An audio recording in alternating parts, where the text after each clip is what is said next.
The Planet Man.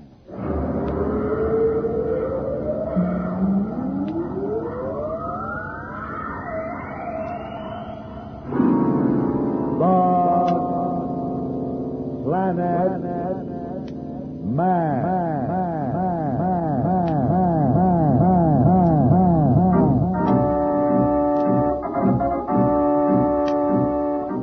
This is the fascinating story of Dantro, the Planet Man, troubleshooter for the League of Planets organization, the law enforcement body for peace and justice in the celestial world, whose headquarters and center of operations are situated on the capital of all the planets, Planaria Rex. From Mercury to Pluto, wherever danger threatens the universe, you will find Dantro, the Planet Man, fighting for fair play. In a moment, The Planet Man.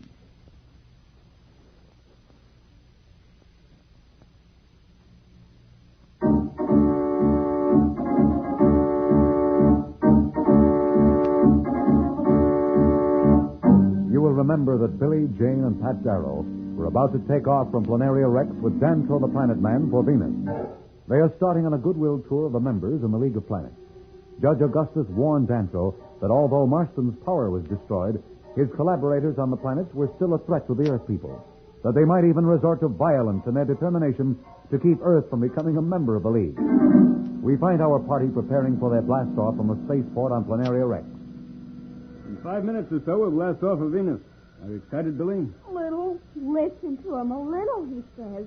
Well, he's been practically jumping up and down for the last 4 hours. You've been excited yourself, so don't talk about me. I'm afraid we don't know an awful lot about Venus, Dantro. Well, it isn't exactly Earth, you know.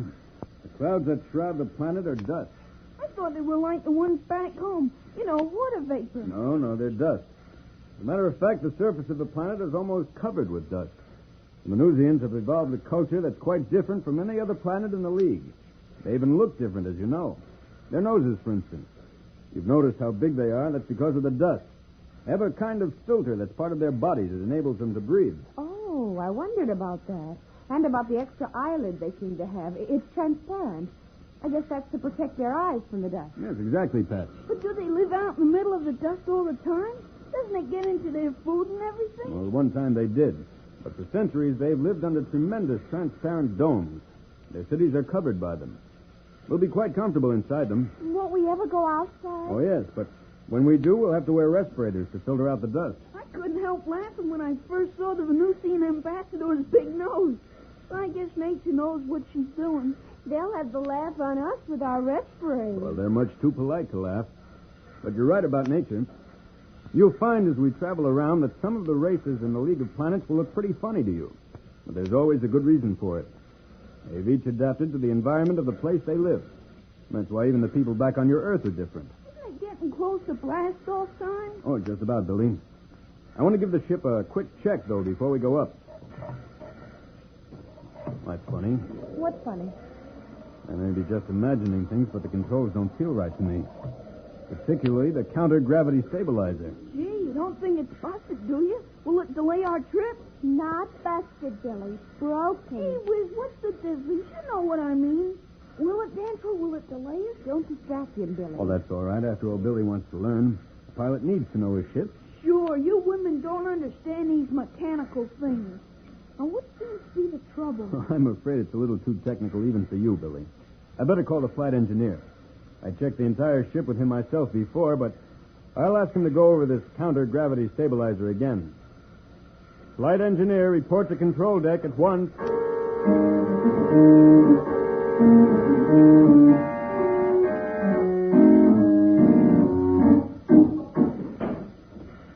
Flight engineer Mako, sir. What's up? Well, it's probably nothing, but the controls don't seem to respond quite right. Well, we checked them together. We'll give them a quick once-over just for luck. Well, of course, sir. Can I help? I'm almost a pilot, you know. I know. I've been hearing about you. Sure, you can hold these tools and hand them to me as I need them. How many people are there on Venus, Dantro? About 1 billion people, Jane. Any animals? Oh, of course. And like the Venusians, they've all adapted themselves to the dust. There's another inhabitant of Venus that's almost a legend. Very few of them have ever been seen. There isn't even a picture of one, and most Venusians doubt that they exist. He sounds mysterious. What are they? Well, the Venusians call them dusties. They're almost humanoid in appearance from the stories I've heard. No one really knows much about them, but they've been credited with almost magical powers. Do you believe that? I'm afraid I don't know what to believe, Jane. I've traveled around the solar system and seen too many unbelievable things to be sure of anything. There's certainly no evidence to support that belief, though. Probably just a sort of legend more than anything else. Oh, any luck, Miko? Well, nothing wrong so far, son. Have you checked the stabilizer? I'm just going over it now. Seems okay. Wait a minute. Billy, hand me that round tube. It can't be. Trouble? I'm afraid so. I'm not sure yet, but something isn't the way it should be here. You better go over it carefully. Don't worry, sir, I will. Hand me that scanner, Billy. Can it be serious? I mean, if it didn't work right? Serious enough to end our trip before we had hardly gotten started. Without the stabilizer, we'd never clear the gravity field of Planaria Rex. It could make us crash if it were badly enough warped.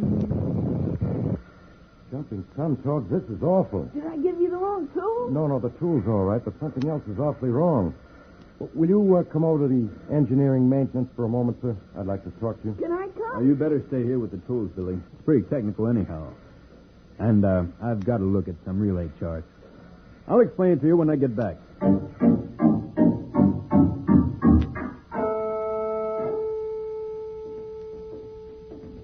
What's the trouble? Well, I didn't want to tell you in front of the kids and Miss Darrow, so there's no sense worrying them. But that gravity stabilizer is absolutely useless. You wouldn't get 2 miles off Planaria Rex. You'd come down like a meteor. Well, you could have told me in front of them they're not the kind that get frightened easily. That's not why I asked you to step out. That equipment is useless. And it's no accident. No? What do you mean? It's been tampered with. Tampered with? Are you sure? You went over it with me, sir. It was in perfect shape then. But are you sure it's been deliberately damaged? The way it is, it couldn't have been an accident. The connections have been switched and the tube shorted. Whoever did it knew exactly what he was doing. You wouldn't have had a chance of landing without a crash. You'd better check the rest of the controls. I'll make some excuse to Miss Darrow and the kids. And check it thoroughly. Don't worry, I'll go over everything with a micro scanner. There's trouble ahead for the League of Planets group before they even take off on their goodwill trip. Who is behind this sabotage? We'll be back in a moment. So level up.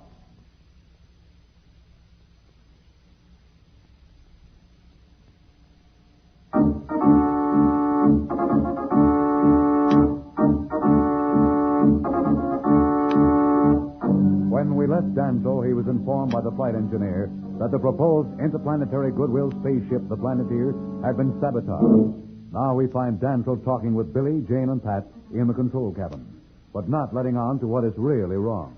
Do you think we'll make it this time, Danfro? Well, I think so, Billy. What happened before was just one of those accidents. It should teach you a good lesson, though. Always check your ship before you take it up. Even the best technicians slip sometimes, and it's your life that's at stake, and sometimes others. You bet I will. Can I stand here a while you blast off? Oh, me too. You may be in the way. Oh, it's all right, Pat. They're no trouble at all, and not very complicated. I keep forgetting how different from the old Constitution these ships are. No dangerous acceleration, no recoil couches. It's almost like going up in an elevator. There goes the signal to blast off. Right, Billy. Here we go.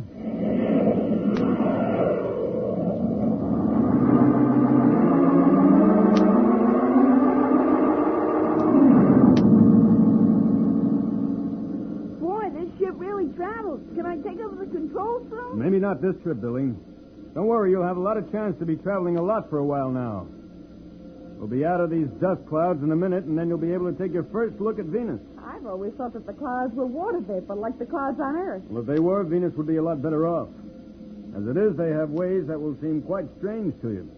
Oh, but you'll see it yourself in a little while now. There, now you can see the planet. Why, it looks like a big desert. Hey, what's that thing down there? It looks like a big bubble. That's Venusport.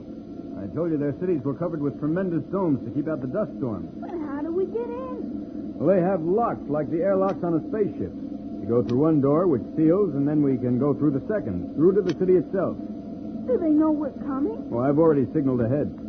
You see that directional arrow? If we keep it lined up with the beam, we will come right onto the port. I see it. It's that round opening. Yeah, that's right. We'll have to slow down. There, I second door ahead of us now. What's opening? The outer door must be closed then. Here we go. See, the landing field is below us. Yes, and there's a delegation waiting for us to land. They'll probably make a speech. Yes, this is quite an event for Venus. Not often they have visitors from the other planets.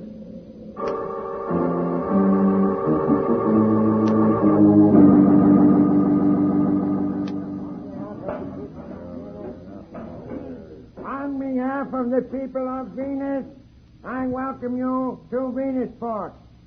Our planet is yours. Do you think he means it? Be quiet, Billy. This is a very serious occasion. As I grasp the hands of each of you from Earth, may it be a symbol of the future unity for the people of Venus and the people of your home planet.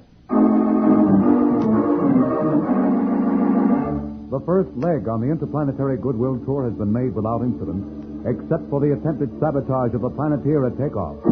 Now on the planet Venus, the planet of dust, the Earth people and Danto are to be the most honored guests in many a century. We'll be back in a moment, but first, here is a message the Planet Man wants you to hear.